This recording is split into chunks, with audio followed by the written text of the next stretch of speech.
in 2023 we had the elections, and we wanted to predict what the likely outcomes would be under certain scenarios. And in order to do that, we worked backwards and said, hey, like, if we want to find this out, we need to create an analytical model that takes in data based on what people are going to vote. How do we know what people are going to vote? We have no idea. We have to go poll. So I'm curious, like, how does Stears gather that information? So we collect data, and there are many different methods to doing so. There's How did Stears come to be? Preston and Abdul in particular had this idea. Michael and I were very interested in it, and it just sort of sparked and kicked off. We said we were going to be the Bloomberg of Africa. Olabode Ogunlana is the co-founder and chief technology officer at Stears Company. Stears is a market insights and intelligence company for investing in Africa with headquarters in Lagos, Abuja, and London. With an MSc in computer science from Oxford and extensive experience at Consensus and Brain Labs, he co-founded Stears and in 2022 raised $3.3 million in funding from multiple firms including Serena Ventures. Welcome to the Noble Conversations, a platform focused on building the society of our dreams by engaging in noble conversations with those who are making community and global impact, specifically in the areas of advocacy, creativity, and or entrepreneurship.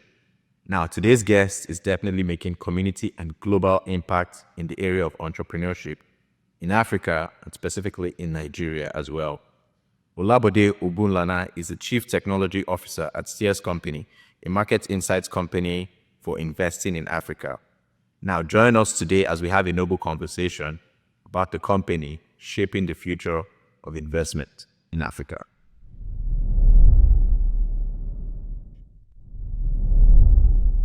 Okay, so Bo, it has come to my attention that you are not just Chief Technology Officer at Stears, but you're also an amazing artist and can draw. Oh, interesting. Is that true? I see like I could draw in a past life, but every time I try to do it these days, it comes out very disappointing. But so I do draw. Okay, you did draw. Okay, so when was the last time you attempted to draw? A few weeks ago. I have a 10-month-old daughter, so I was trying to draw her. I haven't quite captured her, exact image yet. Okay. So was that something that you feel came like naturally, or was it something that maybe you had to work on or develop the ability to, put images to paper? It's a good question. I remember my sister and I both drew quite a bit when we were kids, and I sort of picked it up from her. I saw her drawing and I thought that was really cool, and so I wanted a copy, and so I just started drawing because of that. Both of us are pretty alright artists now. I don't know if she still draws, but I still try from time to time. It's just something we've had I remember we were in school and the art teacher would try and get us to do more art and like take it on year after year, but we eventually both, I think, dropped it. Okay. Understandable. I personally, I'm not like, artistically inclined in that way. I mean, artistically inclined in other ways, but not like drawing. So whenever I see someone that can do that, I'm always impressed. But who would you say Olabode is? Because you draw, or you drew in your past life, and you're Chief Technology Officer at Stears and co-founder. Who would you say is, Olabode is? Like, how do you view yourself in your work and outside of your work? That's a very interesting question. I feel like after this interview, I need to come back and ask you the same question. I mean, I'll give you my answers. I don't hide.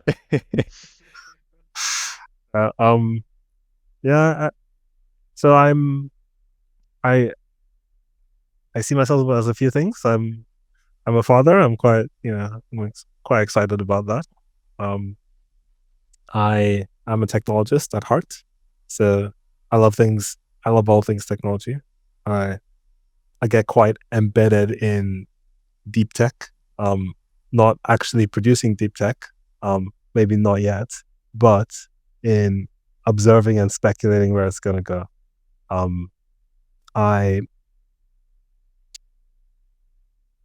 Of course, I'm CTO at Stears, but I'm also I also focus on product. So my role sort of takes me into the realm of talking to customers, understanding their needs.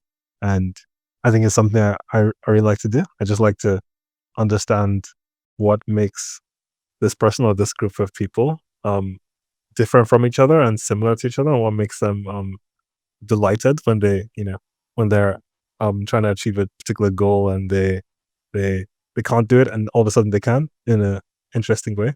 So that really interests me, even though I think it's quite hard to achieve. I don't know if we'll see if we have fully achieved that. Yeah, I don't know. What about me? I can tell you, I can tell you anything, but I guess you have to ask Okay. at this point. Yeah. So you mentioned deep tech, right? And you're fascinated with deep tech and where it's going. So for you, what's something new that you're learning about deep tech and where it's going, or just in general that you would like to share with someone? Yeah. I mean, there are a lot of things. I mean, the obvious ones that most people are paying attention to is like AI. So, Right. like, for instance, Ilyas Sutskever has gone and started another company, raised 1 billion out the gate without you know without so much as I don't know what they have at this point. They have a small team, and of course that was the previous CTO of OpenAI. So it's clear that what they're working on safe super intelligence, which I think is a worthy goal. And it clearly is something they were working on while they were at OpenAI as well. But apparently the project was dismantled when Ilya left. When they had the whole debacle of Sam being fired by the board, rehired, and then lots of people like jumping ship. Actually, I don't know if anyone jumped ship, but I know about Ilya left. I think something I follow that maybe a lot of people follow as well is quantum computing. Okay. And also nuclear technology, not like arms, but nuclear power generation. Energy. Yep. Yeah. Okay. Those two are quite big. I don't know, are you interested in any of these as well? You just mentioned nuclear energy, and yes, that's one that I'm extremely interested in. Reason is I just made a transition from working in the healthcare sector to working in the renewables sector. So I'm like learning a lot about different sources of renewable energy, whether that's biofuel, nuclear, coal, all of that. Nuclear is supposed to be one of the safest, right? But it's and cleanest. It's just how do you? Well, one, it's very expensive, and two, like how do you get people to actually basically it's an education thing to see the benefits of nuclear. Yeah. I wonder if it's scalable or at least if it would ever be scalable or commercial. That's something I've been thinking about too. But no, I think okay. So you mentioned quantum, AI obviously, and then nuclear energy. And then of course, the common theme between all three of those things is data, right? Which is where is it? I don't know. I wouldn't draw those lines. Oh, you don't draw those lines. Why do you say that? Don't get me wrong. I think data is a very interesting space. It's actually where I am right now. So I'm super excited about data, and big data and the connection between that. And actually, I would draw the line of data between AI and between quantum computing. Maybe even in between there's research going in the direction of quantum machine learning, to remove the hard problems in machine learning by fundamentally changing how the computation actually works. Because quantum computing is good for solving optimization problems, and machine learning's basically an optimization problem. But it just can't really be solved very easily because you have to check everything one by one, because the computer has to check all the steps in order to optimize. But nuclear, I would say, is there a lot of data in nuclear? Maybe there is. I didn't know it well enough. I would say, okay, well, here's I'm quantum, right, tends to go over my head. I'm still like, maybe I just need to invest more time. Yeah, I just need to invest more time in understanding quantum computing and, all that. But I think you're right. I mean, mostly quantum AI. nuclear, I mean, obviously, like there's still some data that's being used to, but I don't know exactly how that data is used and to what extent. Stears, you mentioned you work in the founding, in the data space. So I'm curious about Stears and its founding story. I've seen a few things online and I've read and watched videos. I think I had a brief chat with Preston, what is it, a year ago or 2 years ago. So I'm kind of familiar with the company. From my understanding, Stears makes it easier for organizations to invest and operate in Africa by providing insights on the market, while also making it easier for African countries and businesses to receive capital. So basically, Stears is steering us into the future of data and insights in Africa. But when you're thinking about data, right, at Stears, like one of the things I'm always curious about is like, how does Stears like get that data to be able to tell whether it is, oh, this is what you should, maybe these are areas you could invest in or not. These are where opportunities exist or not. I even saw with the new Stears election tracker for last year's elections, like being able to update those in real time. So I'm curious, like, how does Stears gather that information and present it to the public? Obviously, there are some things that are proprietary, but for the things you can share, I'd love to hear. Yeah, no, of course. Yeah, of course. First of all, actually, if you've spoken to Preston, you've captured a lot of Stears that It was I a won't be able to say as well as it. 10-minute call. 10-minute call. Yeah. So Yeah. I don't know if I but it was a 10-minute call. I got something though. Yeah.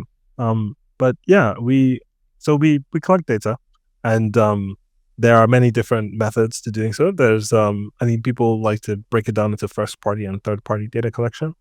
And then there's the enrichment process. So there's data and at rest, like raw data, i.e., if you send out a survey and you're able to collect all the the sentiments of many individuals in a particular country towards a particular brand, or towards their current situation as it pertains to like electricity or fuel. For instance, fuel prices have gone up. You could send out a survey finding out something about what the average fuel cost per household is like. And that would be useful for maybe a government, for maybe people that are doing startups, or for people who actually are selling fuel. Okay. So that information can be collected directly through survey, and that's first party. But you can also have third party data collection where there are other data providers, and of course third party then goes into free and paid data. Well, I'm simplifying, but that's basically it. Yeah. You find data for free if there are organizations putting out that data, and there are a lot of these organizations, government organizations, banks. There are a lot of survey organizations that are putting out information because they are regulated to put out that information, because people need to know those things, like national statistics organizations, for example. And you can take that information, regardless of whatever form it's in, and turn it into a form that is valuable for people to access. It might be a PDF, and you take it and structure it into an Excel or a screen that is a table of rows. So, it makes it easy for people to understand what's going on. And then there's other data providers, maybe a bit like us, but maybe sometimes not, that we can pay for data. And so in that case, we either pay them to give us their data directly, or pay them to plug into their system. And that would mean like access data via API and then present it. All of these different types of data collection work for different types of data, for different types of customers. And when you bring that together, you have something unique, because now you have ability to see things that each of the individual data providers might not be able to see with their own data. Putting it together gives you a new story. And then you can also enrich it by doing your own analytics. For instance, we have forecasts, we have indices, we have analytics, what we call analytics, which is basically data that has been created from the previous data that is useful in itself because of the expertise that's then been embedded into it to provide some kind of value. For instance, we forecast FX, which is a very hot topic in a lot of African countries today. Okay. So out of these three sources of data, right, which one would you say tends to be, well, one, more reliable, and then two, also like more like used for insights and analytics? It depends on the project, actually. It depends on what we're trying to achieve. So in 2023, we had the elections, and we wanted to predict. Well, we wanted to predict what the likely outcomes would be under certain scenarios. And in order to do that, we worked backwards and said, hey, like, if we want to find this out, we need to create an analytical model that takes in data based on what people are going to vote. How do we know what people are going to vote? We have no idea. We have to go poll.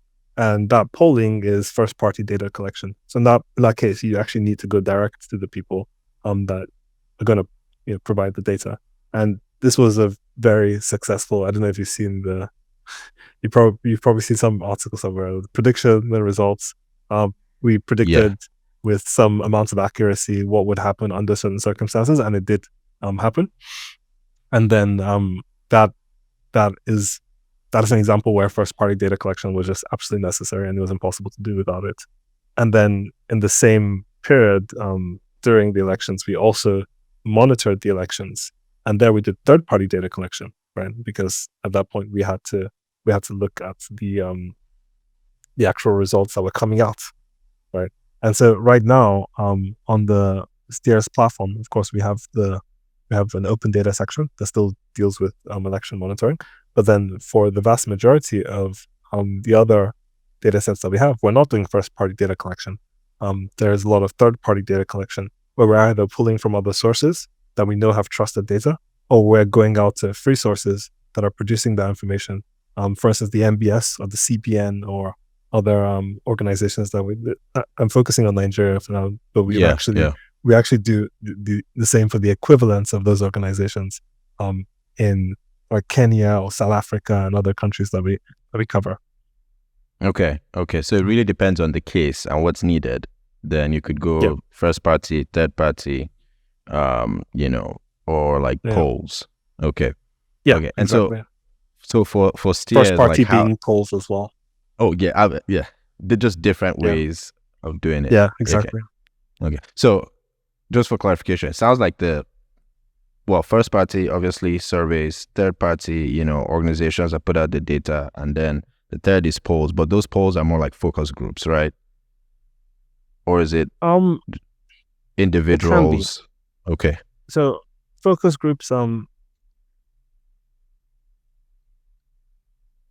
wouldn't call all the polls focus groups, because I think focus groups have a very specific definition, but I don't want to go into that because I might trip myself up. What I would say is that the polls for the election in particular are survey polls that were sent directly to I can't remember what they're called. They're like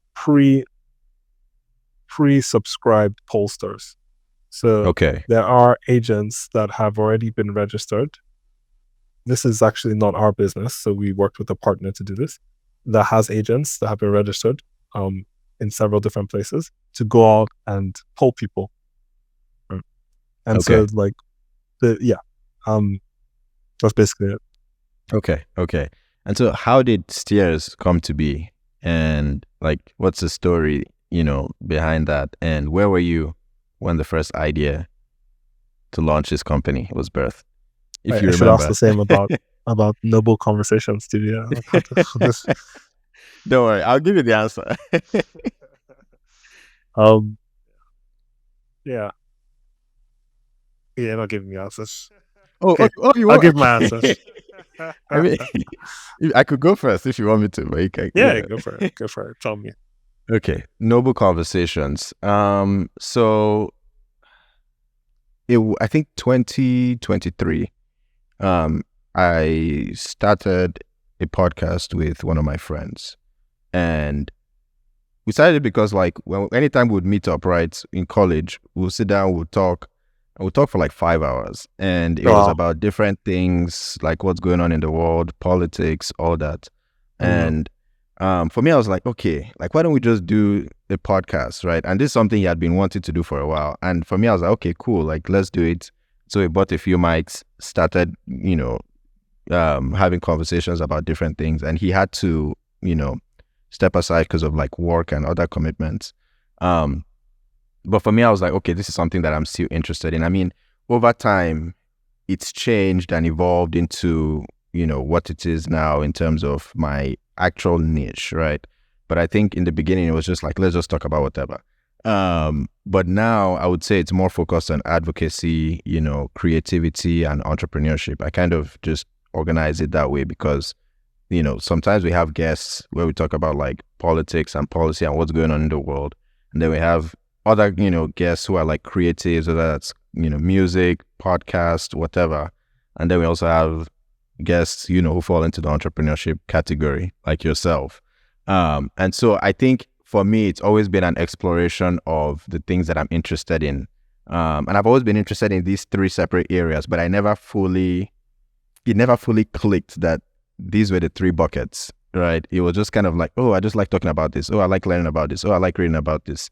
But it was just actually this month where I was able to say, okay, these are the three areas: advocacy, creativity, entrepreneurship. And I was like, oh, I even made a video about it because I was like, the exploration process and the journey of trying things, changing, adapting, figuring out, okay, like, what is it that people want to hear from you, especially considering your own experience and the things you're interested in. And so for me, it's just been, and it's still evolving because I'm still putting content out there, seeing how people respond, learning what unique insights or unique experiences I could bring to the market, using business terms.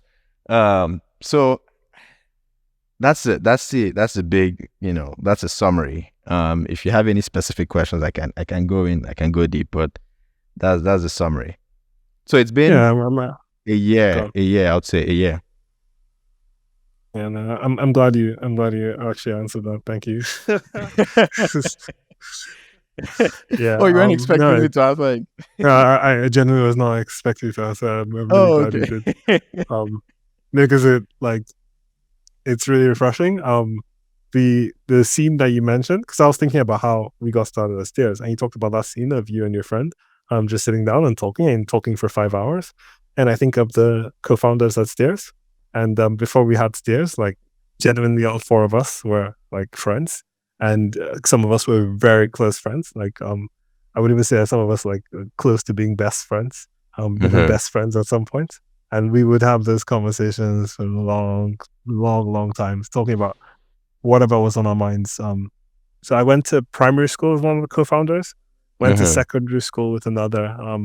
Three of them, these other three went to the same university.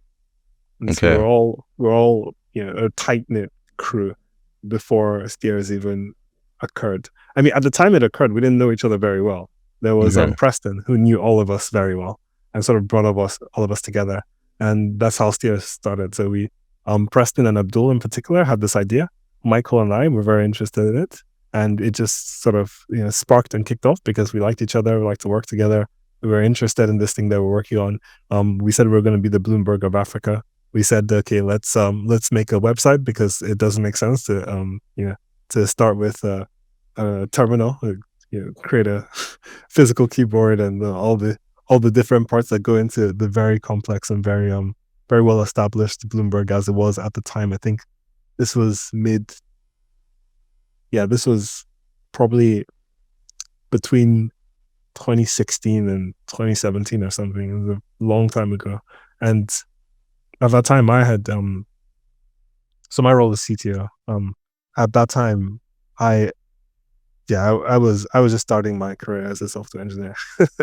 So everything here was a big experiment to me. Like, oh, maybe I can get better at this. Maybe I could do this. Maybe I could experiment with that. I know for Preston, for Abdul, for Michael, in some ways, like, some of the vision of what we're becoming and where we're going was completely already founded. Like, some of us had really good foresight. Some of us were just going with the flow and seeing what was going on. And I think eventually, because at that time we weren't all doing Stears full time, we had jobs, or we were in school, or we were doing something else.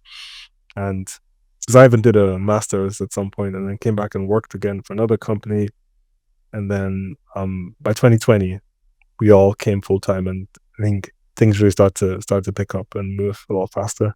Okay, and so how have things changed, or how has Stears evolved since its inception? I believe in 2017. That's when it was founded, right? You know what? When people ask that question, I always struggle, because I have so many memories of talking about something like Stears very early on, but I don't know the actual dates. I think that the official cleaned up, like polished dates that people say like Stears really was founded as like 2020 or 2020, okay. either 2017, 18 or 2020, because there was Stears before 2020, 100%. Okay. But the Stears that we know today really materialized in 2020. Okay. Okay. So how has it post elections? Okay. So how has it evolved since the beginning, since it started? Yeah, I love that you kept it fake there since it started. Don't get absorbed by the dates. Yeah, it's evolved a lot. People wise, it's evolved. The business has evolved. I think the latest evolution is the pivot, or what we call the pivot in Stears. Okay. I get it's startup lingo. It's pivot is you change your business in some way that's significant, but we remember the pivot as this like whole like year-long period of discovery and lots of change. I guess I'll touch on that, but before that, there was when we started earning subscriber revenue. That was also a big evolution and a big change. And then before that, there was the election, which really brought the team together in a way that it had not been brought together before. So when Stears started, we focused on media. You saw that Bloomberg had media and data, and we didn't have the skills to execute a Bloomberg on the data side. That'd be very ambitious. And to be honest, like on the media side, things seemed a bit simpler, and we had some very excellent, let's say, economist firepower in the team, which we still do. And we use that to gather a bunch of very creative, very intelligent individuals to analyze the Nigerian economy, because we saw that was really missing. The kind of analysis you get from Bloomberg, FT, The Economist in Western countries was just missing on the continent. Well, not on the continent, in Nigeria, for the issues that we were dealing with at the time, and people were very aware of that. They were cognizant to that. So we gathered the team. And I say we gathered the team. I wasn't gathering the team at that time. I was just watching and smiling and being like, guys, you're doing a fantastic job. Good job. Yeah. I was responsible for building the websites, building the infrastructure, that type of thing. But I think the real value came from the insights that we're able to produce in a short period of time that led Stears to becoming one of the most trusted sources of insights on the economy and on the Nigerian situation at the time. And that led us to, I guess it led us to a point where we understood that this need was real, because we were very popular. People are constantly, using us for their work, or using us on a daily basis and waiting for the next thing we were going to put out.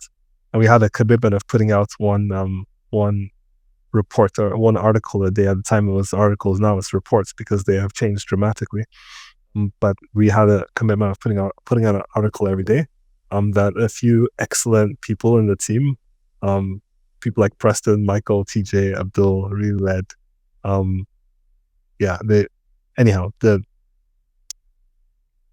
It really formed this culture that put out such great content that by the time it got to 2020, we could pay for it.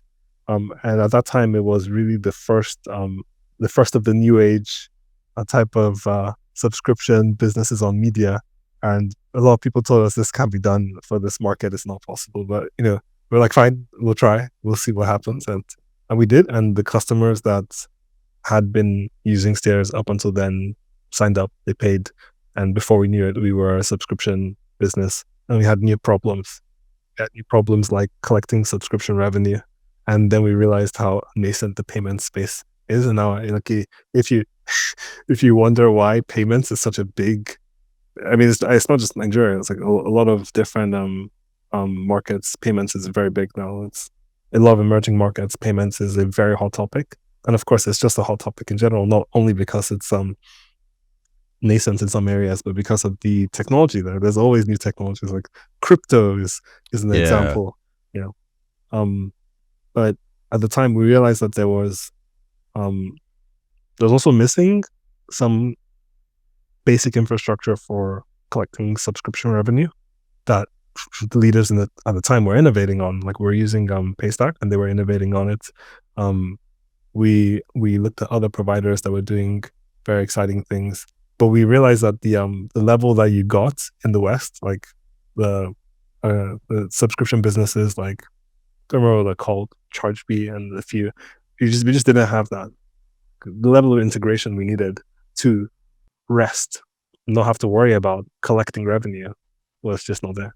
And so we spent a lot of time building our own subscription revenue, and that really galvanized the team. It really pulled people together, again, in a nice way. This is actually after the first elections, which was the event that caused everyone to like say, okay, we can build a team to build this off into the future. So the sequence of events was like elections, 2019 elections. Someone said, hey, like, Stears is the obvious candidate for tracking the 2019 elections. You guys should do this. I know that Preston had been thinking about it, and at that point he was like, guys, we're doing it. And so we gathered I was working part-time for Stears. I had my day job. And I was at the same time working with an intern and another engineer that I had hired.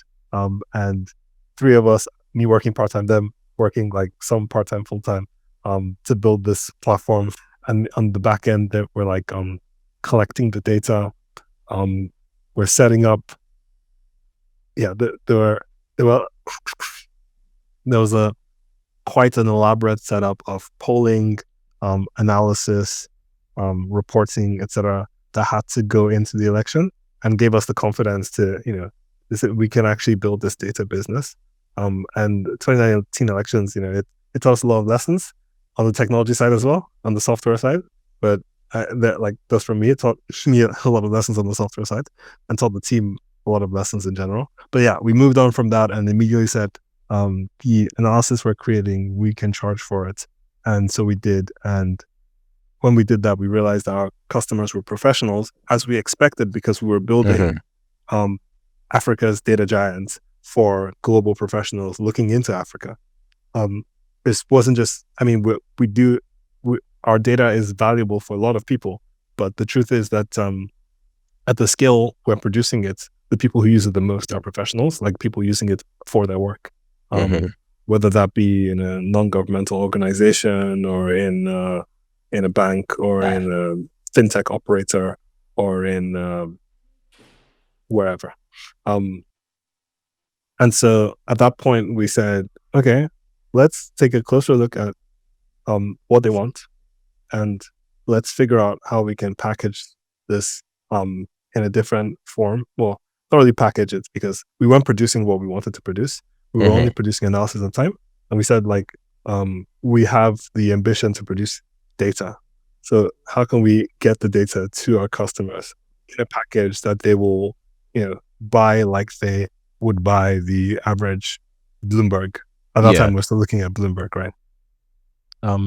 And so we had a few attempts. Of course, again, this didn't start on that date. We had been attempting previously. We had made mock-ups, we had made prototypes, we had many names. We had Simba, we had Ken, we had core data, we had the data catalog, there's just lots of stuff. But I think at this point, when we had done elections, when we had charts for subscriptions, we then reattempted, and we found that we fell a bit short, because we realized that we felt our customers who were consuming our analysis would directly consume the data that we produced. And so we started producing that data and just selling it to them. And we wanted to sell them a subscription like we were doing for the analysis, and it didn't work as well. And so we took a bit of time to figure out why. There are a few problems. And I mean, looking at the problems from here, it's obvious what the problems were. Like, we didn't know our customers well enough. That's what I would say today. It's as simple as that. We just didn't know them well enough. I think over the last year, so what I'm describing now is probably 2-3 years ago. Over the last year, we have learned a significant amount. Last 2 years, we've learned a significant amount about our customers. And then last year was the B2B pivot, at the point where we decided, in order to sell to these customers, we need a completely different architecture for how we go to market. We need a platform that represents what they are actually about in a different way. This is because we need them a bit more. Narrow it down. It's like, these are the people. And we've been building that since. And yeah, it's been a wild ride since then. So it sounds like the elections were huge in helping you define who your customers were, but also, making that pivot, at least of recent, from B2C to B2B. Would you say, is that accurate? No, I would say the elections were huge in getting us to solve difficult problems at scale. Software problems, data collection problems, organizational process problems. And having solved those problems, we turned back and looked at the business, which was completely unrelated to elections, and said, okay, we can do more. And so we charged for it. And then after that, even like long after that, another election came. So 2013 elections came, and we tested ourselves again. And again, it revealed that, we still have more to learn in terms of scaling, but we did a far better job than we did last time. And it's always it's always just been a nice event every 4 years to test our ability to coalesce into something bigger than its parts. And I think of it as a catalyst, but it was not the cause of the trajectory we were on. I think we were already on the trajectory. Okay.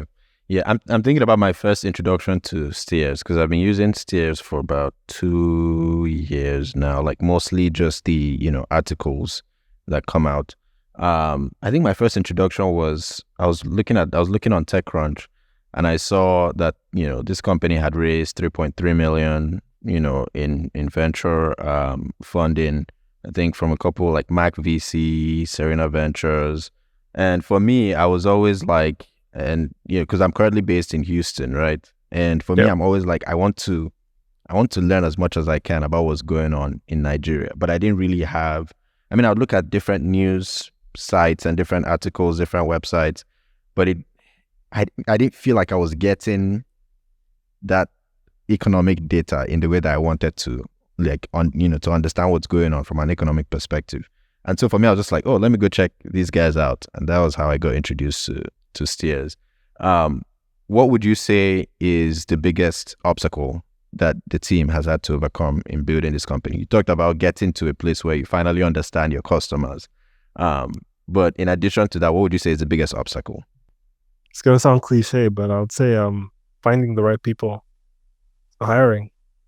I just can't understate how having certain types of people in certain roles just changes the game. It can't be understated. At the same time, it doesn't mean that there's like one person for the job, and so you have to find that person, because usually there's a certain skill set you need, and if you don't have it, there's just some things you can't do.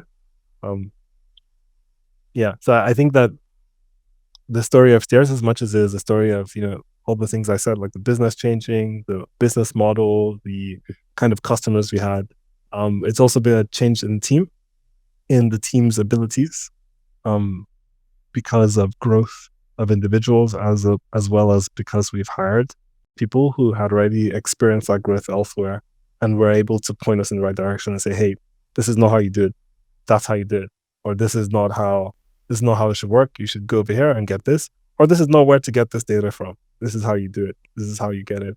Of course, it helps to have money, so VC also changes the game. When we raised money, who we were able to hire completely changed, right? Because if you don't have the cash to pay those people, then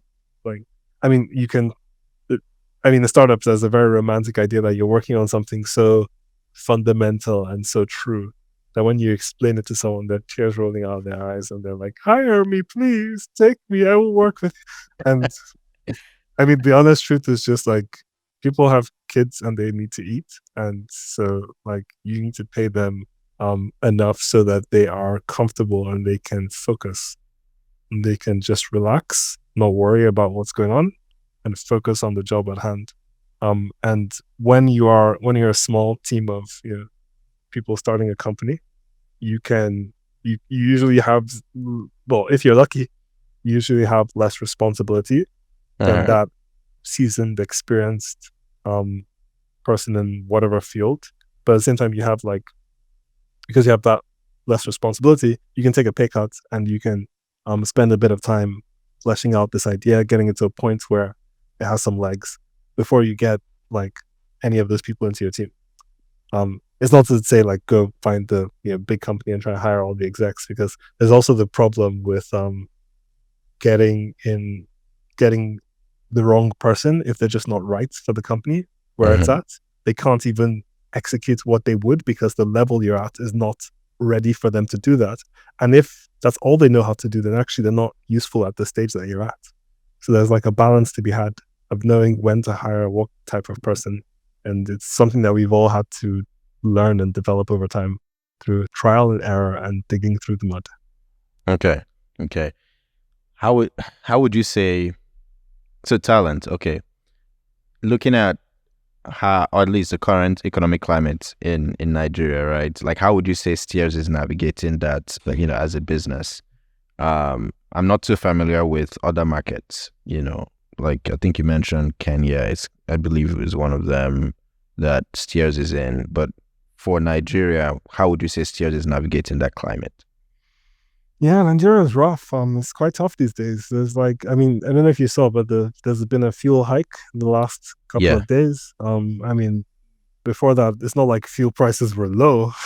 Yeah. It's crazy. That's just the icing on the cake, right? There's non-constant electricity. You have to supply yourself basically everything you need to work. The current FX trend is not pretty, and that means that salaries are being devalued. So it's not just the currency, of course, it's actually people's disposable income that's disappearing if they're earning in naira. And there's so many other issues here and there that just can make it a very tough environment to work. Of course, every environment has its ups and downs. There's nowhere that is completely free of problems, but I would say Nigeria is a particularly tough environment to work in. And the company has taken the strategy of and trying to ensure that the people working in the company have everything they need to just it's not because they need to work, because of course we want them to do a good job, but honestly sometimes people leave and that's fine. Sometimes they move on, they want to do something else, or they find something that's more suited to their needs. But while they're at the company, we just want to make sure that everybody is comfortable enough to the extent that we can. So over the last, I think, couple of months, we've actually reviewed everyone's salaries. We've given raises without any performance base of multiple tens of percentages across the board, just to level people, because we were not paying very low or anything. We've been quite competitive, but with devaluation, specifically in Nigeria, because we hire outside Nigeria as well, and actually the trend in some places outside Nigeria has not been negative. Is sometimes, for instance, Kenya's currency just appreciated recently compared to US dollar, I think. But anyhow, so for our employees all in Nigeria, we've just raised everybody's salary because it was basically necessary to keep people able to buy the same thing at the store, just to use my salary in the same way I was going to use it last month, even though the salary increase. Okay. And that's actually fine, I think, because a lot of people would be like, whoa, I think in the West you don't see that very often. It's rare. Yeah, it's like, well, It's rare. you're not like you're still a startup. You got, I don't know, funding, and you're making some money, but you're not like super profitable or anything. Like, you really just raise everybody's salaries. And the truth is that if you don't take care of the people, well, I didn't say take care, like they take care of themselves. But if you Right. don't ensure that they have everything they need in this relationship, the company, then they go do it somewhere else because they're really smart. Basically, the market is competitive. If you have good people in your team, which we do, then there's a company that can pay them more. And if, like, I think I told you about the romantic startup idea, it only works when you can only convince people to not maximize their economic input, or rather their pay, by just moving to the highest payer or bidder, by giving them something worth their time to work on, and making it a good environment to do so. Okay. Okay. So looking at Steers in the future, like what important areas would you say like Steers is currently not covering but is looking to cover in the future, whether it's industries or industries Okay. Um, I that you can share. I would say we are going to expand our coverage, likely, of healthcare. Um, Okay. we are already covering. We already have some on a bit of healthcare. We're already covering financial services, energy. We're covering a few sectors already. Um, and we're really just looking to ensure that the current customers we have, whatever sectors that they're most interested in, we cover. But then our role in the industry is more of an aggregator role, Hmm. and we are content providers. We do make our own intelligence, but at the same time we aggregate. So really, we want to cover all the sectors. Okay. It's a matter Okay. of time. Okay. So one sector that I am particularly interested in is the creative sector. Right. So I know like that's a huge in Nigeria and Africa, like that sector is huge and Very big. it's growing, especially Yeah. between now and 2030, it's growing. Um, is that a sector that, Steers with, because I know Steers doesn't cover it currently because I checked. But like is that a sector that, Steers might explore in the future? Um, I'm using the word might, so in case it's you're not ready to share. Um, you know. Every sector is game. Every sector is Okay. game. The thing is, each sector, depending on what our customers need from it, um, will have a different type of coverage. So we could do sector reports that dig into some key issues or data, or just try and map the sector, what's going on, who are the suppliers, what does the industry look like, who are different players and what they do, or what are the trends in the sector. We could also just aggregate data on the sector, like what are the companies operating there, like what are the key you know key players, Okay. the key people, key things to pay attention to. We could figure out the competition in the sector. Um, there are a couple of different ways to cover it. So Okay. I think, yeah, every sector is game, but it'll depend on what exactly is needed when we get there. Okay. Okay. Sounds good. Sounds good. Every sector is game. I'll keep that in mind. Um, so okay, what's something you wish more people knew about you and your work at Steers that maybe they don't currently know? That's a difficult question because I haven't thought about that. What do you think We for have a time. sec? I think something interesting um, about us is our views on technology. So we see technology as an enabler of what we're doing. I know that's the basic view. So I'll get a bit deeper. In our industry in particular, um, there have been significant changes in the last couple of years. Gen AI is the most significant of them. That I don't know if you saw all the McKinsey reports and stuff about Gen AI saying, "Hey, this is not a blue collar, because blue collar." But I just So you have blue collar, white collar, Yeah. and blue collar is supposed to be more like manufacturing. And there's a lot of technology that people have claimed will eliminate a lot of blue collar jobs. In the past, like, hey, these robots are coming out, and now it's going to mean that like factories are going to cut headcount, people are going to lose their jobs, people start getting worried, and there are a lot of regulations, designed to protect people from that, etc.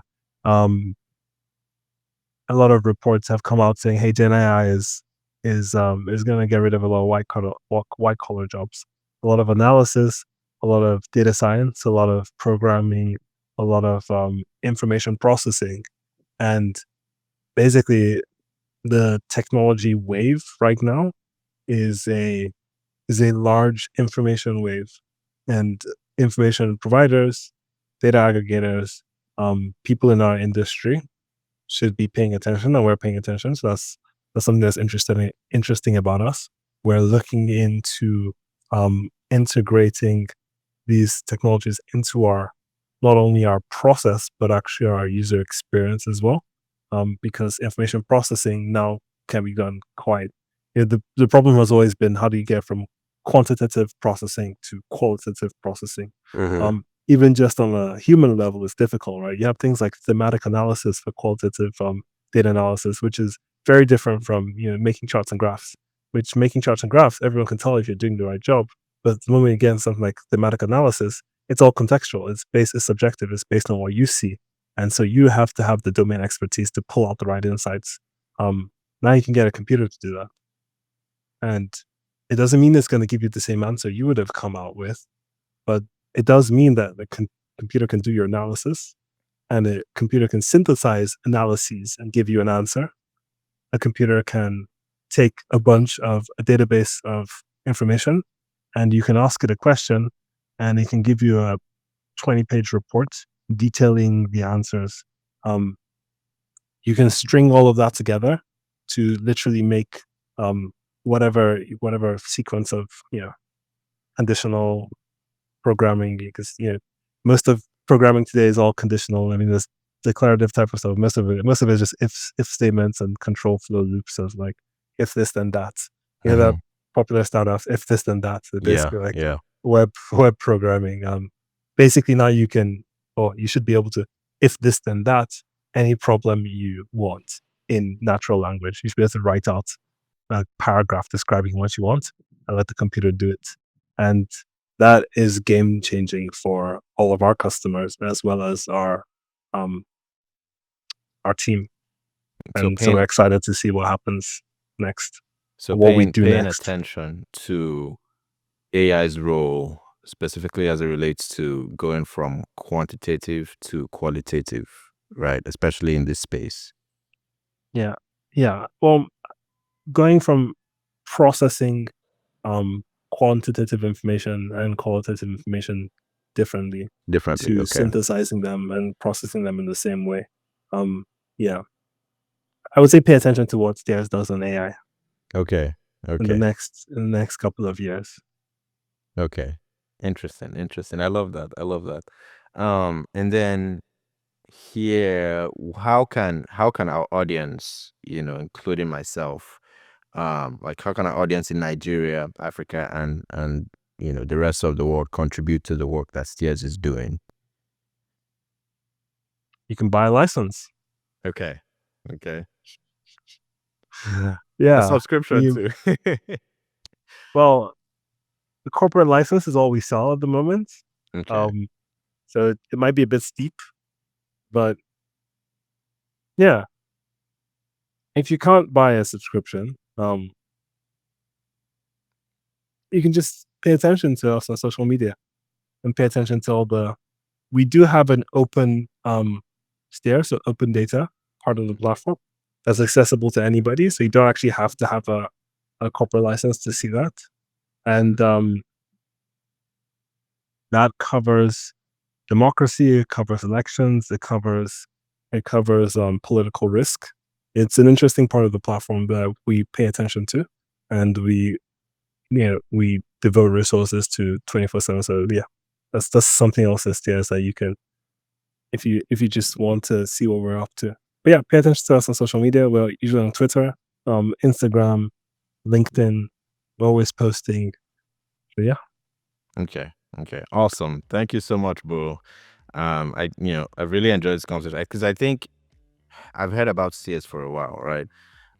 But being able to go in depth, I had a 10-minute conversation with Preston, but wasn't able to go as in depth. And so I appreciate you taking out the time to really lay it out from the founding story to where Stears is now. So really appreciate it. No problem. Thanks. It's been really nice chatting with you, and hopefully I'll get to speak to you again in the future. Now, if you got value from that noble conversation, let us know in the comment section what you liked and what you'd like to see more of.